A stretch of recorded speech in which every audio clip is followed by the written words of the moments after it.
Serving overseas in the military teaches you a lot how to handle pressure, adapt to strange situations, and, most importantly, how to deal with corruption.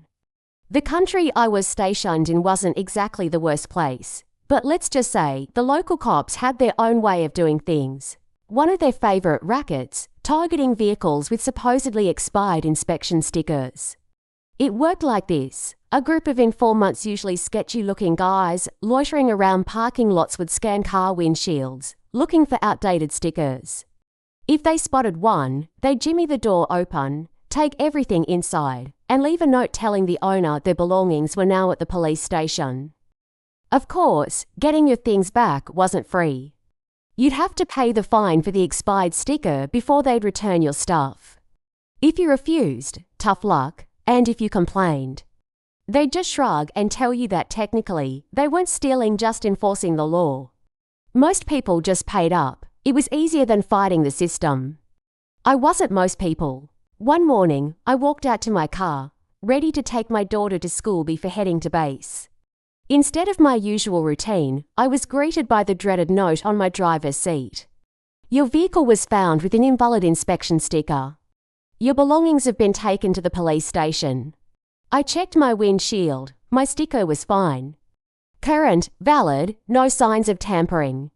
But that didn't matter. Someone had run my plates, assumed or pretended it was expired, and decided to rob me under the guise of law enforcement. Then it hit me, the passports. I had been planning a visit to the base the next day to handle some paperwork for my wife's passport renewal. So, like an idiot, I had put all three of our passports, mine, my wife's expired, and my daughter's, into the glove compartment the night before to make sure I wouldn't forget them.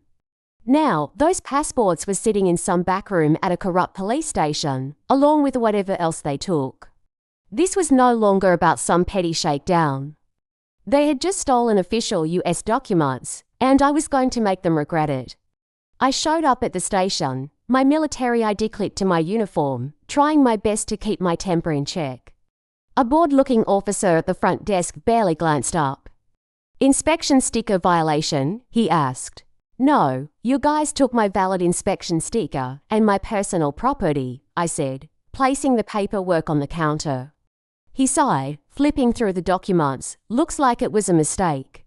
We'll get your things." They took their sweet time. After what felt like an hour, another officer finally came back with a plastic container.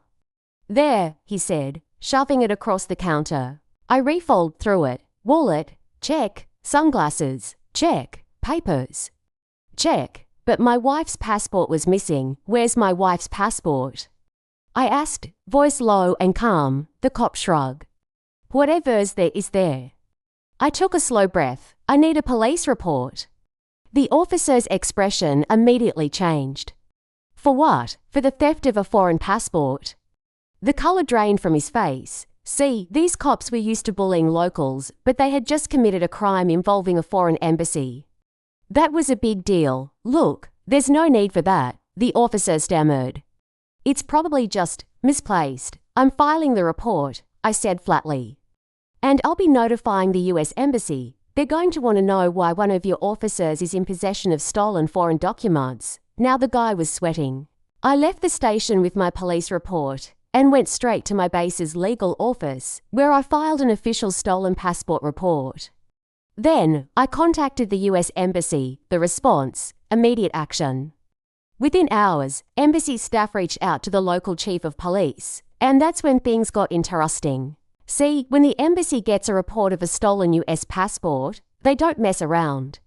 It's considered a serious security issue. They launched an investigation, flagged the missing passport as stolen, and demanded the local authorities return it immediately or face serious diplomatic consequences. 2 days later, I got a call. "Sir, can you come back to the station?" I walked in and was greeted by a very nervous officer, personally handing me my wife's passport. "There was a misunderstanding," he mumbled. "Oh, so your officers didn't steal it?" I asked, raising an eyebrow.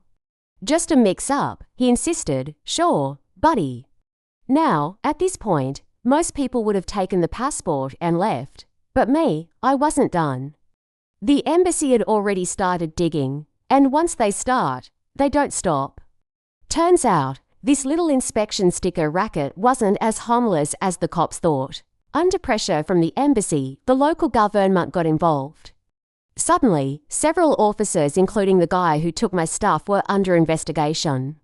Apparently, my passport wasn't the only thing they had been pocketing. And the guy who physically stole my documents.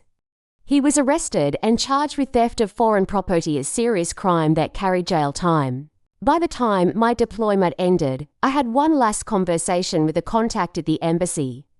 "So, what happened to that officer?" I asked. "Let's just say he won't be working in law enforcement again." Good. I never found out exactly what his punishment was, but considering the country's harsh stance on embarrassing the government, I'd bet he deeply regretted picking my card that morning. As for me, I got a brand new passport for my wife, free of charge. And from that day on, every time I walked past that police station, I made sure to give them a nice, big smile. Messing with an American soldier was their first mistake. Getting caught was their last.